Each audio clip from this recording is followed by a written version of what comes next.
Now available in paperback and coming to Kindle Unlimited. John Haynes, Dark Succubus. The man who rules the world is tempted by a sultry succubus in this all-new John Haynes series adventure. Get John Haynes, Dark Succubus in paperback or pre-order on Kindle Unlimited today. Alrighty, ladies and gentlemen, and welcome to Shawn Stewart in the Morning. Joining me on the line right now, he is an author, and he has a book called The Man Crisis. Ladies and gentlemen, please welcome my good friend, Mr. Shawn James, to the program. Welcome, Shawn, and how are you doing? I'm fine. Thank you for having me on the show. Thank you, man. Oh, man, I am so happy that you're on this show because, like, how should I say this, man?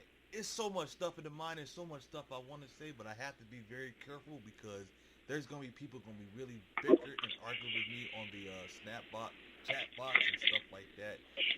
It's just, when I look at Western, how long have you been writing that book, by the way, let me first say? That book took me about 12 to 13 years of research, and I wrote it within about 3 months after I did several other books on nice guys and the nice guy paradigm, like Stop Simpin', Manginas, and Misadventures of Captain Save-A-Ho. Oh, that is wow. That is a lot of research to do, my friend, especially 13 years of doing that. I gotta give credit. Started way back in like 2002, 2003. Yeah, that is a nice one. Okay, so I want to first about saying this. So I was talking to you earlier about Elliot Rodger and Connor Betts. Now, I call them, well, you call them beta males. I call them Mr. Softy because, of course, they're soft. But the difference between Connor Betts was like a white supremacist. And then Elliot Rodger, he hide it, like he didn't want anybody to know. But Connor Betts let the world know, like, he actually is going to do these to these women. Because no heterosexual man or human being will ever harm another human being. No, they wouldn't. They definitely wouldn't. I mean, both of those men, Elliot Rodger himself was a racist himself because he had issues with black men because they were getting with the women he wanted. But Connor Betts was an open white supremacist who just literally had real serious anger towards black people and didn't come out in the mainstream media stories. But once you connect the dots, you'll see that he had issues with, both of them had issues with black men because they were getting with the women they wanted. I didn't hear about that part, about that Elliot Rodger part, but I did know that he killed more boys than girls. Yeah, I had read Elliot Rodger's manifesto as part of my research for Stop Simpin' and The Man Crisis, and I read in depth about how deeply racist Elliot Rodger was just from reading his manifesto, and he had real hatred for black men, especially because they were, again, getting involved with women he wanted to get with, and he was angry that he couldn't get the attention of those women, so he had a deep hatred for black men. Now, this is a question I really want to ask. Why does this? I'm not trying to be racist and nothing like that. Why does Western society hates black men? Well, a lot of times they hate black men because white supremacists have created all these stereotypes about black men being more sexually more prowess. And a lot of times, a lot of people hate black men because they fear they can't compete with black men, because oftentimes black men, when they go outside in any field, whether it be athletics or any sort of other field, they oftentimes excel at, and oftentimes take things to another level. And oftentimes your white males, they can't compete on that level, so that's why they have a deep hatred of black men. Wow, because I was figure like when I used to live in Detroit, and it was like so much hatred against like other black people, and then like when you go out to the other ethnic groups, because there's some other ethnic groups, there's other races to other ethnic groups. Why is the black community so dysfunctional? Well, the black community is primarily dysfunctional due to the 50 years of feminism and black women adopting feminism as their main culture. They threw away their main black culture because they wanted to be more like white women, and then they wanted to be like white women. They joined up the feminist movement, and then they wanted to get into the economic welfare state. So that's why the community is dysfunctional, but they took the father out of the home as a result of joining the feminists and the white liberals' welfare state. And that led to the rate of boys being raised in these single-parent households And because these boys are raised in single-parent households, that's the main reason why the community is so dysfunctional, because we have matriarchal leadership and not patriarchal leadership, like we did when we had the traditional black community that was old school. Now, and then there's another thing I don't like about the black community, because like I don't believe in voting. I'm not a Democrat or Republican, but you have so many black folks that depend on this Democratic Party. It's like after 50 years since the Civil Rights Bill, we haven't gotten anywhere. We have gotten worse as black folks. That's the big problem with the black community, is that they depend on others to do for themselves what they should be doing themselves. They expect other people, like the Democrats, to come in and fix their problems, but it's not the Democrats' job to fix your problem, because the whole thing is politicians do what you tell them to do, but the big problem is most black people expect the politician to tell them what to do instead of them dictating to the politician. It's like they expect Democrats to come in and fix all their problems, but Democrats are just there to exploit them and take advantage of them, because they know most black people don't know how politics works. They don't know how economics works. And that's all due to, again, the whole matriarchal society, which is all about feelings and not about thinking about how things work in a logical sequence. And when you said that last statement, that was actually what Dennis Prager was talking about, is people are more about their feelings rather than like looking at reality. And that's a big problem with the most black people, that they do things based on emotion. Everything is about how they feel about things, not really thinking about how things work critically, how they work in a logical sequence, and how they work together and synergize towards achieving goals. Everything is about what they can get right now, and not about planning for long-term things and long-term accomplishments. I agree with that. And then I am familiar with a YouTuber named David Carroll, and he actually mentioned this between like the Democrat and the Republican Party. Like the Democrats, on one hand, they abuse your votes, make your community look like World War II zones. And then you have the Republican Party that basically they don't really need your vote. For example, like George W. Bush, he received on his 2 terms, he received less than 10% of the black vote. And I think Donald Trump received like a 9% of the black vote. So they really don't need your vote. They find other ways to win elections. I'm talking about the Republican Party. Yeah, they don't really need the black vote, but the whole thing is it's good to have as insurance, because when you're voting, it's good insurance to have. But the whole thing is that black people don't come with a political platform, and they don't come with an agenda. And that's why nobody takes them seriously. They just come in, again, based on feelings for a candidate, which is what they learned from the Democratic Party, but they don't come in with an agenda of what they want, so that when the candidate comes to them, they can make demands of the candidate, or they can demand not to get votes. Now, you have guys like Professor Black Truth who are now trying to push the thing as related to tangibles, and that's one of the things that I'm starting to see as a one positive direction, because it doesn't matter what party you get as long as your agenda is being taken care of. Because everybody else, they come with an agenda and they get their agenda taken care of. But black people, when they come to the ballot box, they just come to vote for a candidate based on how they make them feel, and if they're just paying attention to them, and they think because somebody's paying attention to them, it's positive. But it's not about attention; it's about them meeting the goals of your agenda. I absolutely agree. Shawn James on the program. Now, there was another video I saw. You did a video about Brian McKnight. Now, when I heard about the story, I'm a vendor, by the way, outside of my radio broadcasting career. I am a vendor. And then when I heard about Brian McKnight, I was like, good God, this is way worse as I thought it would be in this Western society. Well, with Brian McKnight, what happened to him was he became another casualty of what I talk about in the man crisis, the divorce crisis, in that his wife filed for divorce against him, got custody of the sons, programmed the sons against him, and it didn't matter what he did for them. The whole thing is that they were still seeing their father through their mother's eyes and their mother's ideas. And the whole thing is that because the mother had brainwashed them, they were no earthly good as men. The whole thing is that she had messed them up. And because she had messed all of those 2 boys up, you have a 30-year-old and a 27-year-old who have not learned how to get out on their own. Now, there was some part of it where Brian McKnight enabled a lot of this by giving them things, but Right. the one thing he didn't give them was lessons in manhood, lessons in discipline, lessons in character, putting them on small jobs and showing them how it relates to his work on the stage. Like he could have gotten them jobs behind the scenes so they could learn how to actually do work and get a work ethic.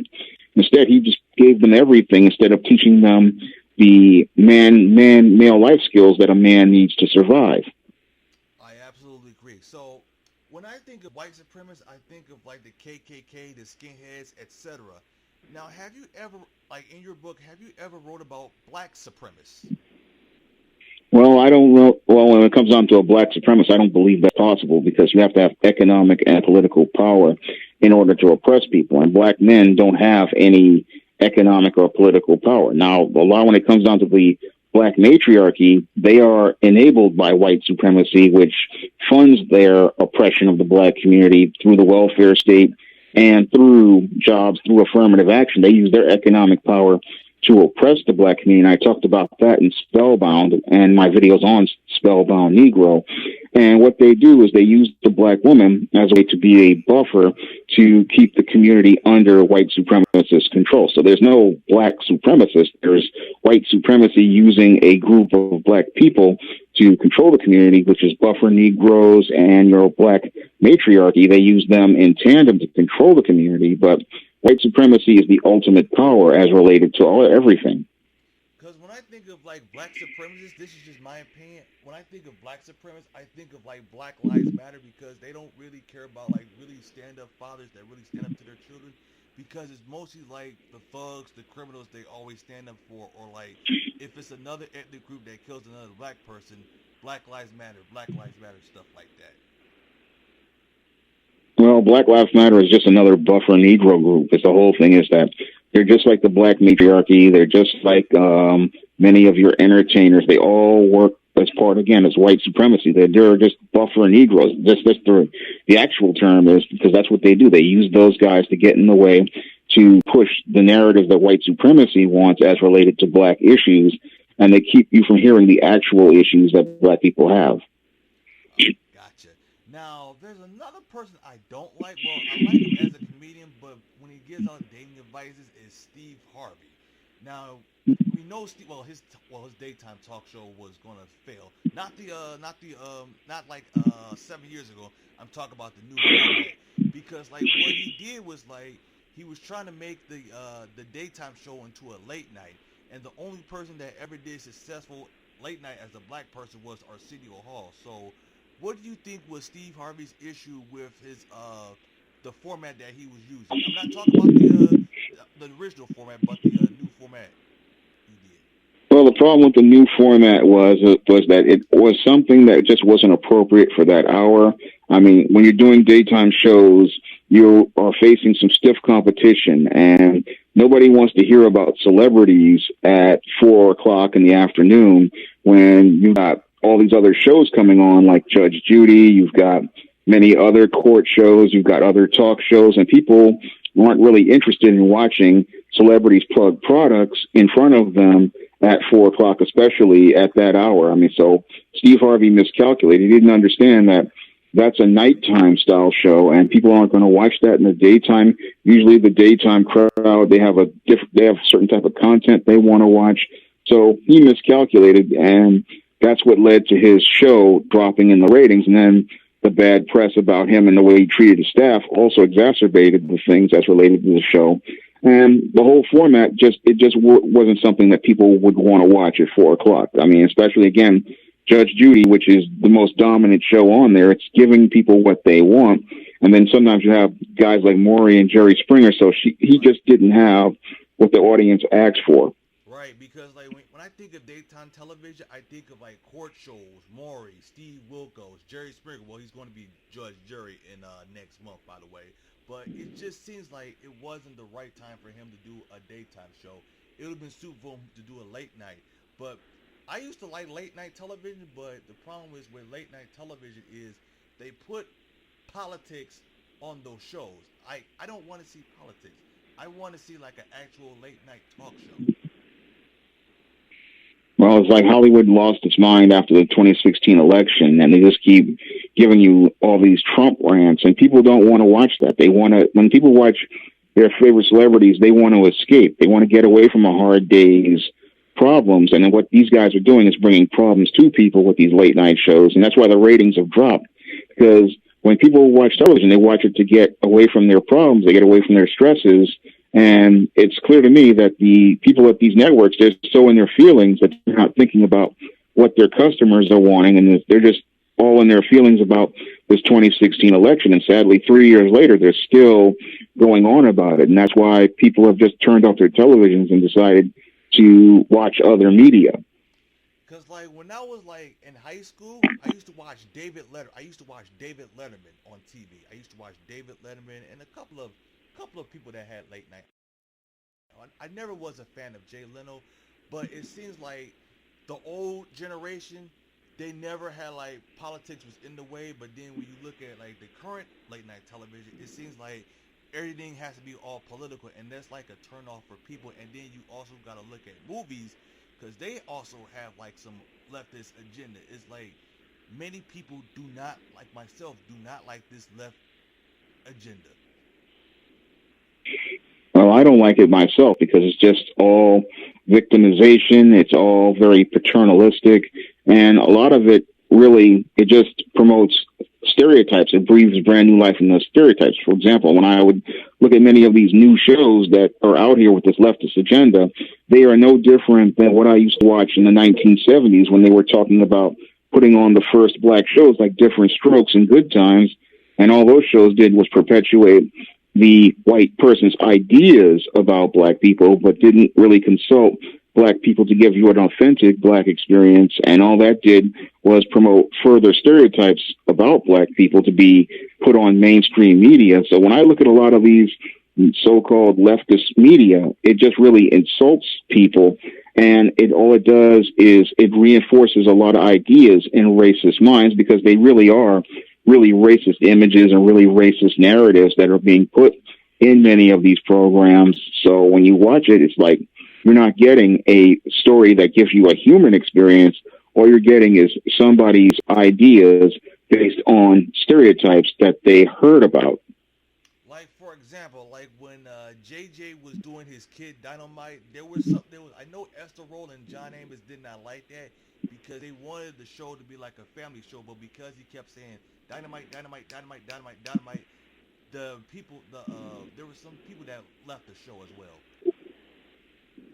Yeah, the whole show was nothing but it was turning into a clown show, and John Amos and Esther Roll were trying to get some sort of balance on the show so that we could see people and we could get wholesome laughs, but we're not getting people making a mockery of black people, because the whole thing with the Dynamite thing was it was turning into a clown show where JJ was just being a clown, but we weren't getting any balance as related to seeing how the Evans family would get into these situations, and we could get a laugh where we're laughing with people about the situation. But what we're getting with JJ, we were laughing at him for just being a joke.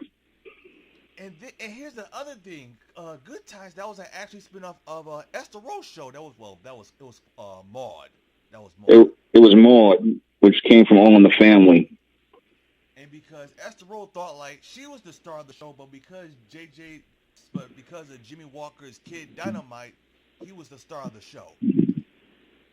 He just took the show over. His character just took the show over because that's what appealed to many of the whites and non-blacks who wanted to see him act silly. That's what appealed to them. And the whole thing is, instead of us seeing Esther Roll's character and her struggles and the struggles of John Amos's character, James Evans, we didn't get to see them as characters. Instead, we just got to see this caricature of JJ, and that took away from the whole show.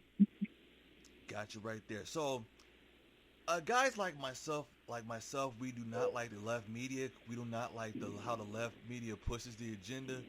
What do you have to say for those black folks like myself that are trying not to get this left agenda forced us? Well, the whole thing that you can do is just not support it and support new black media like the SJS Direct Imprint You have guys like myself who are out here trying to create positive stories about the Black experience. I try to do that with much of my work on the SJS Direct Imprint, whether it be my fantasy books like the ISIS series or the John Haynes series or the Eaststein series, or books like the Spinsterella trilogy, or books that I do like A Recipe for Success where I talk about Black-owned businesses, or screenplay books like I do with All About Nikki where I'm talking about a Black family in Beverly Hills. The only way we're going to get to fight this leftist media is if we support alternatives. And this is something Black people have to do actively because we have to go out here and support our own media if we hope to get our own stories out there, our own experiences out there. And the more we support leftist media, the more they create more degrading images. But if you support new Black media like I produce on the SJS Direct Imprint, you're going to get to see those balanced images.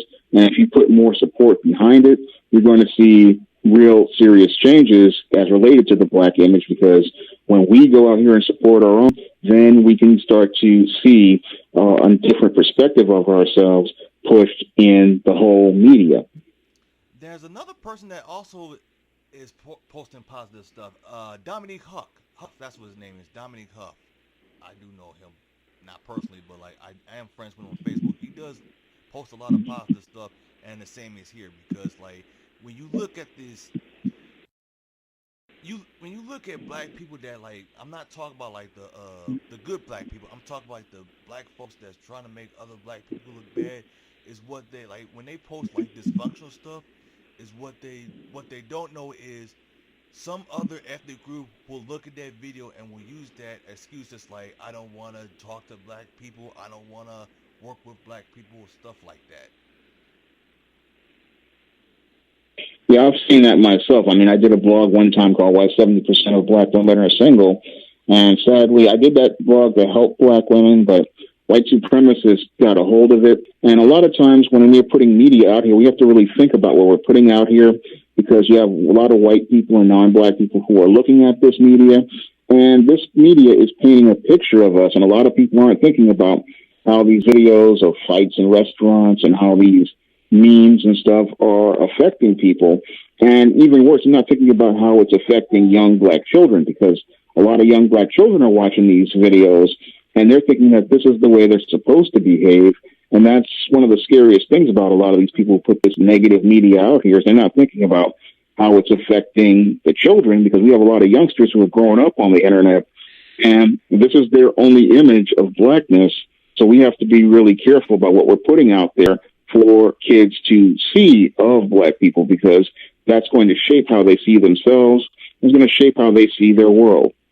Like another great example, World Star Hip Hop. It came around like 2005 or 2006. I remember when it first came online. A lot of people actually saw those fights, but people didn't know like they were actually being stereotyped. Yeah, they didn't know how bad it was, but it's like there were people trying to fight against World Star Hip Hop for years, but the whole thing is that the sad part is it's hard to fight against it, because you have people who just keep supporting it, and they keep going and they keep bringing it back. And we could have taken care of World Star Hip Hop by just not watching it, and the site would have gone out of business. But the sad thing is you have Black people who continue to go on and make videos for World Star Hip Hop, and then they watch it. And it's that whole need for attention that keeps this going. Yeah.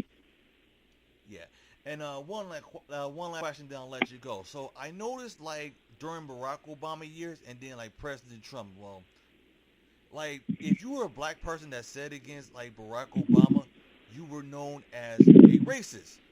But now we have some people that, like, coming out the leftist media and saying, like, hey, I didn't think Barack Obama was going to do this for Black folks. But like I said, it's not our job to have the government to help us. It's our job to help ourselves. So what do you notice between, like, when Barack Obama as president and then President Trump as president, as Black folks?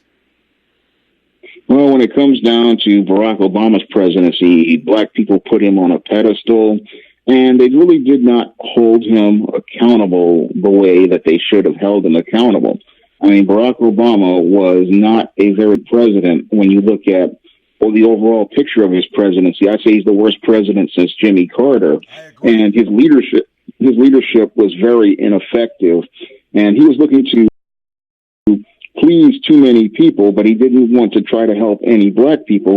And black people were the majority who voted for him, but he was just not concerned with black people. It's like he blew black people off, and he blew off the issues of black people, even though they were the ones who championed and advocated for him. And his presidency, as I see it, was a complete failure because he brought no hope, he brought no change, and he was too indecisive on any sort of issue to solve any problems. In fact, he made things worse as related to the international issues. Now, when it comes down to your President Trump, I'm still indifferent to him. I don't see much that he has really been able to do with these gridlock in Congress, nor do I see much that he can do overall for the American economy, because the big problem is the American people just don't want to take responsibility for their country. And that was the big problem with Barack Obama. They keep looking for somebody to change things, but the big problem is they're expecting people to change things that they need to change, and they really don't want to take any lead. And that's a big problem I'm seeing with both Obama and Trump, is that there's a lot of talk, but then there's no real direction as related to leadership, and I really don't see any vision as related to where they want to take the country. It's like we have your Donald Trump saying he wants to make America great again, but the problem is Americans aren't on board to work towards making America great. And as like when people with Barack Obama, they weren't looking for hope and change. They were looking for hope and change, and they're looking for somebody to do it for them, but they weren't looking to put any effort in either case of either president. And by the way, that Make America Great Again was not from Donald Trump. That was from Ronald Reagan, if I'm not mistaken. Well, I don't know who it was from, but the whole thing is Americans just don't want to put any effort in their own country. And that's a big issue with Americans, is that they want greatness, but they don't want to put any great work into what they want to accomplish. I mean, in order to achieve greatness, you have to really put a lot of work into what you want to do. You have to put a lot of hard sacrifice in, and it means you're going to have to go through a lot of pain in order to grow. But most Americans, they want growth without any sort of pain, and it just doesn't work like that. Ladies and gentlemen, that was Shawn James. Now, where can my listeners find you on social media? You can find me on YouTube, on my YouTube channel, which is Shawn James, and you can find my books on Amazon.com in paperback and Kindle formats. They're also available on Smashwords and the iBookstore. I'm also available on Twitter.com as Twitter.com/Shawn S. James. I'm on Facebook as Facebook.com as Shawn S. James. And I'm also available on Patreon, PayPal, and Cash App. So if anybody wants to help me continue to make more videos and to fund projects like the ISIS graphic novel I'm trying to get off the ground, you can send a donation over to my Patreon or my PayPal or my Cash App. My Cash App is Cash App Shawn S. James, and all of those available on social media, and I can leave links to them if you need them. All right, ladies and gentlemen, that was Shawn James. Thank you for coming on to the program, and I hope to have you on a future show. Thank you very much.